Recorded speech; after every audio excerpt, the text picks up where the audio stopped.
ഇപ്പൊ ഏറ്റവും കൂടുതൽ ഇതുപോലെ വരുന്ന കമന്റ്സാ, ആ പടം സൂപ്പർ ഹിറ്റായി, ഇപ്പൊ പ്രണവ് ഓക്കെ ബൈ, ഇനി നാട് വിട്ടിട്ട് ഒരു ട്രിപ്പ് കഴിഞ്ഞിട്ടേ വരുള്ളൂ എന്നൊക്കെ. ശരിക്കും പറഞ്ഞാൽ നമ്മൾക്ക് ഇതുവരെ ഒരു ഇന്റർവ്യൂ അല്ലെങ്കിൽ നമ്മുടെ ഒരു സ്പേസിലോ ഒന്നും അങ്ങനെ അതെ, നമുക്ക് അപ്പൊ അതുകൊണ്ട് തന്നെ പുള്ളിയോട് നമുക്ക് ഭയങ്കര എന്താ ഒരു മിസ്റ്റീരിയസ് വൈബാ. എന്താണ് അത്രയും സിമ്പിൾ ആയിട്ടുള്ള ഒരു മനുഷ്യൻ.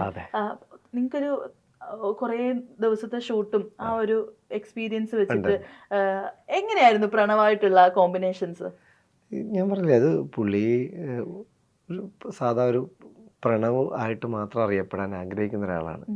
പുള്ളിക്ക് എക്സ്ട്രാ എന്തെങ്കിലും വേണമെന്ന് പുള്ളിക്ക് ഒരിക്കലും ആഗ്രഹമില്ല എന്നാണ് എനിക്ക് മനസ്സിലായിട്ടുള്ളത്.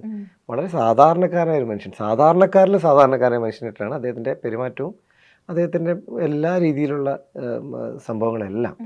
അപ്പോൾ വളരെ ഷൂട്ട് തുടങ്ങിയ ആദ്യ ദിവസങ്ങളിൽ തന്നെ ഇപ്പം എനിക്ക് ആദ്യം മോഹൻലാൽ സാറിൻ്റെ മോനാണെന്നുള്ളൊരു ചിന്ത എൻ്റെ ഉള്ളിൽ കിടന്നുകൊണ്ട് എനിക്ക് ആദ്യ ദിവസങ്ങളിലൊക്കെ എനിക്ക് ടെൻഷൻ ഉണ്ടായിരുന്നു. പക്ഷേ പുള്ളിക്ക് അതൊരു ബുദ്ധിമുട്ട് പോലെയാണെന്നാണ് എനിക്ക് പിന്നെ മനസ്സിലായത്. നമ്മുടെ ഉണ്ട്. അപ്പം അത് ആദ്യ ദിവസങ്ങളിൽ തന്നെ അതങ്ങ് മാറി. പിന്നെ ഞങ്ങൾ ഭയങ്കര നല്ല അടുപ്പമായി, നല്ല സ്നേഹത്തോടെ, പിന്നെ ഭയങ്കര സിങ്കായി. അത് ഞങ്ങളുടെ സീനിലും വർക്കൗട്ട് ആയിട്ടുണ്ട്. ഭയങ്കര ബോണ്ടിങ്. അത് ഞങ്ങളത് ഓഫ് സ്ക്രീനിലും ഞങ്ങൾക്ക് ആ ഒരു ബോണ്ടിങ് വന്നപ്പോഴാണ് അത് സീനിലും നന്നായിട്ട് വർക്കൗട്ട് ആയത്. ഒരു സാധാ മനുഷ്യൻ, സാധാരണക്കാരൻ, അത്രേ ഉള്ളൂ. നമുക്ക് സീൻ ബൈ സീൻ ആയിട്ടൊക്കെ പറയാനുള്ള ലിമിറ്റേഷൻസ് ഉള്ളതുകൊണ്ട് എനിക്ക് പല കാര്യങ്ങളും ചോദിക്കണം എന്നുണ്ടെങ്കിൽ പോലും സീൻ ബൈ സീൻ ആയിട്ട് അങ്ങനെ ചോദിക്കാനുള്ള ലിമിറ്റേഷൻസ് ഉണ്ട്. പക്ഷെ പറയാൻ ഏറ്റവും എനിക്ക് മൂവി കണ്ടപ്പോഴത്തേക്ക് മോശമായിട്ട് തോന്നിയത് ഇവിടുത്തെ പല ഓഡിയൻസിൻ്റെയും തിയേറ്ററിലുള്ള അപ്രോച്ചാണ്. പലരും ആ ഒരു സൈലൻസിലിരുന്ന്, പിൻ ഡ്രോപ്പ് സൈലൻസിലിരുന്ന് കാണുന്ന സിനിമേനെ തിയേറ്ററിൽ വന്ന് കൊളവാക്കിയതായിട്ട് ഒരുപാട് വീഡിയോസ് ഒക്കെ വരുന്നുണ്ട്. ആസ് ആൻ ആർട്ടിസ്റ്റ് ഈ മൂവിയുടെ ഒരു വലിയൊരു പാർട്ട് എന്ന നിലയിൽ എന്താ ഫീൽ ചെയ്തത്? അതൊരു സങ്കടകരമായ കാര്യമാണ്. കാര്യം ഈ സിനിമ ഏറ്റവും ഡിമാൻഡ് ചെയ്യുന്നത് സൈലൻസ് ആണ്. എസ്പെഷ്യലി അതിപ്പോൾ നമ്മുടെ ഈ സിനിമയല്ല, ഹൊറർ മൂഡിലുള്ള ഏത് സിനിമയും ഏറ്റവും ഡിമാൻഡ് ചെയ്യുന്നത് സൈലൻസിനെയാണ്. നമുക്കിപ്പോൾ ഒരു ടെൻഷൻ വരുമ്പോൾ നമ്മൾ എപ്പോഴും ഒരു ടെൻഷനിലാണ്, അല്ലെങ്കിൽ ഒരു സംഭവം ഉണ്ടെങ്കിൽ അതിനെ നമ്മൾ ഉള്ളിൽ നിന്ന് മാറ്റാൻ ചെയ്യുന്ന ഏറ്റവും ആദ്യത്തെ കാര്യം നമ്മളെന്തെങ്കിലും ഇൻവോൾവ് ആവുക എന്നുള്ളതാണ്. അപ്പം ഇതിനകത്ത് പേടിയോടെ ഇപ്പോൾ പേടിപ്പിക്കുന്ന സീനുകൾ ഉണ്ടാകുമ്പോഴത്തേക്ക് നമ്മൾ എന്ത് ചെയ്യുക, ആ പേടിയെ നമ്മൾ ഒഴിവാക്കാൻ വേണ്ടിയിട്ട് ഒന്നുകിൽ പോപ്കോൺ ചവയ്ക്കുക, അല്ലാന്നുണ്ടെങ്കിൽ അപ്പുറത്തിരിക്കുന്ന ആളോട് ഇപ്പോൾ ഇതിൻ്റെ സ്പോയിലറായിട്ട് എന്തെങ്കിലും സംസാരിക്കുക, അല്ലെങ്കിൽ ആ സമയത്ത് മൊബൈൽ എടുത്ത് വെച്ചിട്ട് റീൽസ് കണ്ടുകൊണ്ടിരിക്കുക, അല്ലെങ്കിൽ ചാറ്റ് ചെയ്തുകൊണ്ടിരിക്കുക. ഇതൊക്കെ ഈ നല്ല രീതിയിൽ സിനിമ കാണാൻ ആഗ്രഹിക്കുന്ന ആൾക്കാരെ വല്ലാത്ത രീതിയിൽ ബാധിക്കും. ഇത് സംഭവിച്ച ആദ്യത്തെ ഷോയിൽ തന്നെ എനിക്ക് ഭയങ്കര എൻ്റെ അനുഭവം ആദ്യ ഷോയിൽ തന്നെ, പ്രിവ്യൂ ഷോയിലുണ്ടായി. അതെ, എൻ്റെ ഫ്രണ്ടിൽ ഇരിക്കുന്ന 2 പേര്, ഒരു കപ്പിളാണെന്ന് തോന്നുന്നു, ഒരു പയ്യനും ഒരു പെൺകുട്ടി. എന്തായാലും അവരിങ്ങനെ ഇരിക്കുമ്പോൾ നമ്മളിങ്ങനെ വളരെ സീരിയസ് ആയിട്ട് കണ്ടുകൊണ്ടിരിക്കുമ്പോഴും തൊട്ട് ഫ്രണ്ടിൽ ഒരു സ്റ്റെപ്പ് താഴെ ഇരിക്കുന്നവരുടെ മൊബൈൽ ഇങ്ങനെ ബ്രൈറ്റ്നസ് വന്നാൽ എന്ത് ചെയ്യും, നമ്മളിങ്ങനെ നോക്കുമ്പോഴത്തേക്ക് നമ്മുടെ മനുഷ്യനാണെന്നുണ്ടെങ്കിൽ ആ കാഴ്ച നമ്മൾ നോക്കിയില്ലെങ്കിൽ പോലും ഈ സാധനത്തിൻ്റെ ഒരു സാധനം എപ്പോഴും കിടക്കും, ലൈറ്റ് ഉള്ളത് തൊട്ട് ഫ്രണ്ടിൽ. അപ്പം ഞാൻ കുറച്ച് നേരം ഒരു 5-8 മിനിറ്റ് ഞാനിങ്ങനെ നോക്കിയിരുന്നു. അവസാനം ഞാൻ എന്ത് ചെയ്തു, അപ്പോൾ ഒരു ഭയങ്കര ഡാർക്ക് സീൻ വന്നുകൊണ്ടിരിക്കുക. ഞാൻ ഇങ്ങനെ എന്ത് ചെയ്തു, എനിക്കാണെങ്കിൽ എൻ്റെ കംപ്ലീറ്റ് ചെയ്ത് പോയി. കാര്യം ആ ഒരു ആസ്വാദനത്തിൻ്റെ ഒരു സംഭവം ഉണ്ടല്ലോ. ഞാനിങ്ങനെ ഇരുന്നിട്ട് പെട്ടെന്ന് ഹലോ എന്ന് പറഞ്ഞ് തട്ടി വിളിച്ചു. ഇവർ രണ്ടുപേരും ഇങ്ങനെ ഇരിക്കുക. ഞാൻ ഈ ഹലോ വിളിച്ചപ്പം സത്യം പറഞ്ഞാൽ ആ മൂഡിൽ ഇവരങ്ങ് പേടിച്ചു പോയി. ആ റിയാക്ഷൻ എന്ന് പറഞ്ഞാൽ ഇവർ ഇത് എവിടുന്ന ഈ ഒരു കൈ വന്നതെന്ന് അറിയാതെ ഞാൻ പറഞ്ഞു, ബ്രദർ അതൊന്നും മാറ്റാമോ, റീല് കാണുന്നൊന്നും മാറ്റാമോ, ലൈറ്റ്. എനിക്ക് ഭയങ്കരമായിട്ട് എൻ്റെ കാഴ്ച എനിക്കത് ഭയങ്കര അനുഭവമായി. അപ്പം എനിക്ക് ഭയങ്കര രസകരമല്ല, അത് അങ്ങനെ ഒരു മൊമെന്റ് ഉണ്ടായിപ്പോയതാണ്. പക്ഷെ നമ്മൾ എന്ത് സീരിയസ് ആയിട്ട് കാണുന്നതാണ് സിനിമയെ നമ്മൾ അങ്ങനെ കാണുമ്പോൾ. ചേട്ടന് ഈ ഒരു ലൈറ്റിന്റെ വന്നുള്ളൂ. ഞാൻ പോയ തിയേറ്ററിൽ എറണാകുളത്ത് ടിക്കറ്റ് ഒന്നും കിട്ടാണ്ട് കഷ്ടപ്പെട്ട് 25 കിലോമീറ്റർ അപ്പുറത്ത് പോയിട്ട് സിനിമ കണ്ടിട്ട് പൂച്ചയുടെ സൗണ്ട്, പട്ടിയുടെ സൗണ്ട്, അപ്പുവേട്ട ഇവിടെ സേഫ് അല്ല പോലത്തെ കമന്റ്സ്. ഇത് ഞാൻ കരുതി എനിക്ക് മാത്രമാണോ, പക്ഷെ ഞാൻ നോക്കിയപ്പോഴത്തേക്ക് ഇപ്പൊ ഇഷ്ടം പോലെ വീഡിയോസ് വരുന്നുണ്ട് ഇത് റിലേറ്റഡ് ആയിട്ട്. ഭയങ്കര മോശം കമന്റ്സ് ഒക്കെ ഇതിനിടയിൽ നിന്നിട്ട് നല്ലൊരു മൂവി. അപ്പൊ എനിക്ക് ഭയങ്കര സങ്കടമായി പോയി. നമ്മള് അത്ര എക്സ്പെക്റ്റഡോടെ പോയിട്ട് ഈ കമന്റ്സ് കാരണം നമ്മുടെ ഈ നേരത്തെ പറഞ്ഞ പോലെ സൈലന്റ് ആയിട്ടുള്ള, അത് ഭയങ്കര ഭംഗിയല്ലേ, ആ സൈലൻസിന് ഭയങ്കര മൂഡാണ്. പിന്നെ എസ്പെഷ്യലി ഇമാതിരി സിനിമകളിൽ. അതെ, പക്ഷെ അതിനെ സ്പോയിലാക്കുന്ന ഒരു സിനിമയെ മൊത്തത്തിൽ തകർക്കുന്ന ഇതിലാണ്. കാര്യം കുറെ ആൾക്കാർ സിനിമയല്ല ഇതിനെ ആഗ്രഹിച്ച് ഇത്രയും കാശ് കൊടുത്ത് വന്നിരുന്ന കാണുന്നവന്റെ പൈസക്കും ആ ആളിനെയും ബഹുമാനിക്കാത്തൊരു സംഭവം. ഉറപ്പായിട്ടും. അത് ഇപ്പം നമ്മൾ ഈ ഭൂതകാലമൊക്കെ കണ്ട ആളുകളാണെങ്കിൽ ഓൾറെഡി അറിയാം എന്താണ് രാഹുൽ സദാശിവന്റെ ഒരു ഹൊറർ മൂവി, ആ ഒരു ജോണർ എങ്ങനെയാണ് പുള്ളി കൊണ്ടുവരുന്നത് നമുക്ക് വൃത്തിയായിട്ട് അറിയാം. അപ്പോ അങ്ങനത്തെ ഒരു സിറ്റുവേഷൻ വരുമ്പോഴത്തേക്ക് ഈ കാണിക്കുന്ന പരിപാടി ഭയങ്കര മോശമാണ്. തീർച്ചയായും അത് നമുക്കൊന്നും ചെയ്യാൻ പറ്റില്ല. അത് അവനവൻ തന്നെ അത് റിയലൈസ് ചെയ്യണം, അത് ചെയ്യരുത് എന്നുള്ളത്. ഇനി ഇതുപോലെ ഹൊറർ ജോണേഴ്സ് കഥകൾ ആളുടെ കയ്യിൽ ഇനിയും ഉണ്ടോ എന്തെങ്കിലും? 3 ചെയ്തെങ്കിൽ പിന്നെ പുള്ളിയുടെ 30 വേറെയും കാണും. 100% ഉറപ്പല്ലേ? അതെ, അപ്പൊ നമ്മളെ ഇനിയും പേടിപ്പിച്ചിട്ടേ അടങ്ങുള്ളൂ എന്നുള്ള രീതി. പുള്ളി അതില് ഹരം കണ്ടെത്തുന്ന ആളാണ്. അതെ, അതുപോലെ പറയാൻ മാറ്റിവെക്കാൻ പറ്റാത്തൊരു കാര്യമാണ് ഇതിന്റെ ബാക്ക്ഗ്രൗണ്ട് സ്കോറിങ്, ക്രിസ്റ്റോ സേവിയറിന്റെ. അതും എല്ലാം കൂടെ ഒരു മിക്സഡ് സംഭവമല്ലേ. കൃഷ്ണഗീത സ്റ്റേറ്റ് അവാർഡ് മേടിച്ചു, ബ്രഹ്മയുഗത്തിന്റെ BGM. അതെ, അപ്പൊ അത് ഹാപ്പിയാണ്. പുള്ളി പടത്തിന് ഇങ്ങനെ ഹൈയിൽ കൊണ്ടുവന്നതിൽ ഭയങ്കര ഇതിന്റെ എന്താ ക്യാമറയ്ക്ക് പുറകിലുള്ളവരുടെ ഒരു വല്ലാത്തൊരു അവരുടെ ഒരു കഠിനാധ്വാനം ഉണ്ടെന്ന് തന്നെ പറയേണ്ടി വരും. ഇപ്പം ക്യാമറ ഫ്രെയിംസ് വെച്ച ഷഹനാദിക്കാവട്ടെ, സൗണ്ട് ചെയ്ത ജയദേവൻ ചേട്ടനാവട്ടെ, അപ്പോൾ എഡിറ്റർ ഷഫീഖൊക്കെ ആവട്ടെ, ഇവരുടെ എല്ലാവരുടെ ഇവരൊരു ടീമാണ്. ഇവർക്കറിയാം പരസ്പരം. ഈ ഡയറക്ടറുടെ ഈ പടങ്ങളിലൊക്കെ സ്ഥിരം ടീമാണ്. ഈ ഡയറക്ടർ ആരാണെന്ന് വ്യക്തമായിട്ട് അറിയുന്നവരാണ്. പുള്ളി പറയുന്നത് എന്താണെന്ന് കൃത്യമായിട്ട് മനസ്സിലാക്കുന്നവരാണ്. പുള്ളി ഏറ്റവും കംഫർട്ട് സോണിലാണ് ഇവരെയൊക്കെ വെച്ച് പടം ചെയ്യുക എന്ന് പറയുന്നത്. ഇത് എന്താണോ ഡയറക്ടർ ആഗ്രഹിക്കുന്നത് അത് മനസ്സറിഞ്ഞ് ചെയ്യുന്ന ആൾക്കാരാണ്.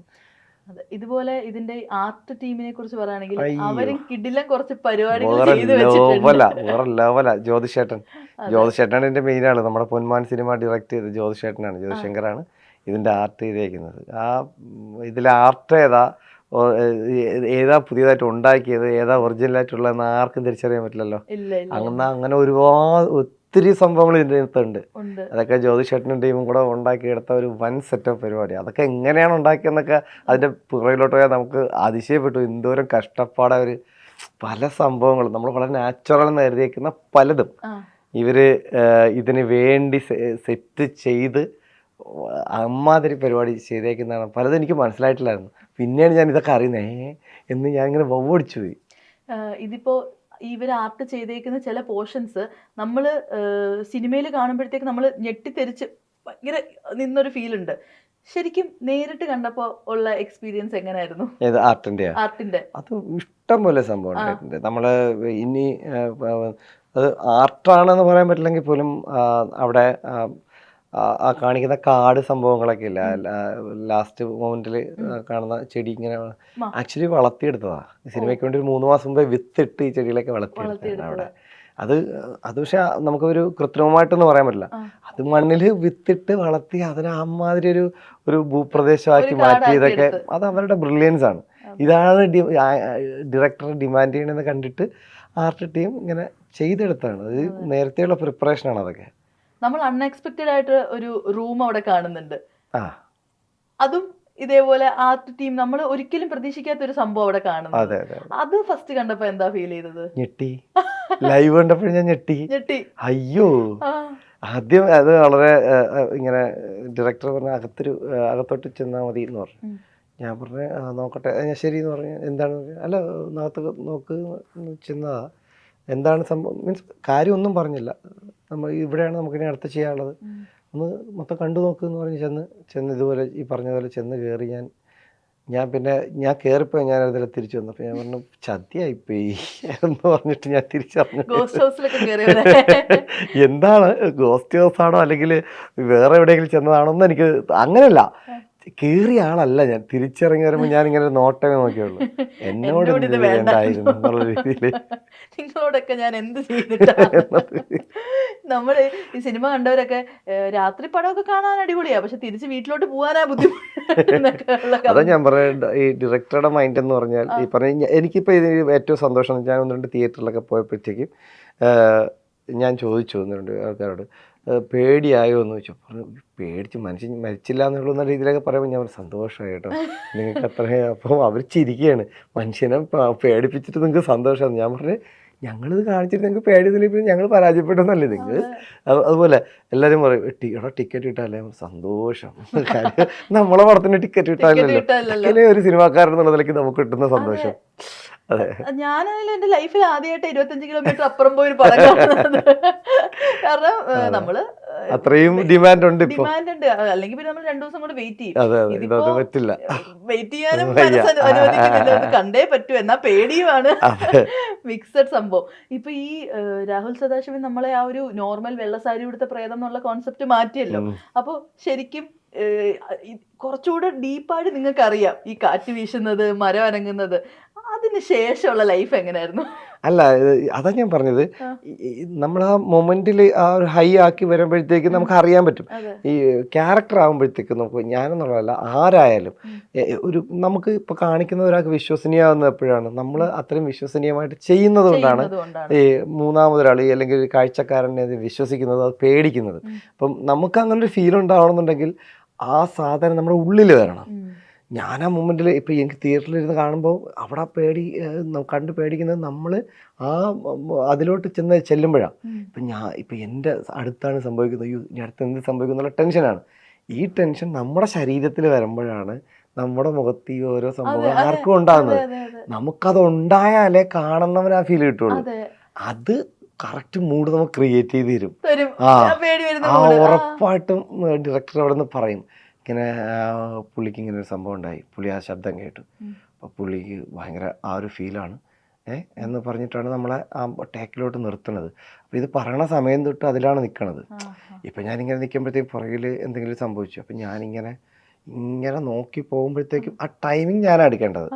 എത്ര നേരം കൊണ്ട് നോക്കണമെന്നും കണ്ണെത്ര മിഴിപ്പിക്കണമെന്നും കണ്ണെങ്ങനെ കൊണ്ടുപോകണം എന്നൊക്കെ ഉള്ളത് ക്യാമറ മോണിറ്ററിൽ നിന്ന് പുള്ളി കാണുന്നുണ്ട്.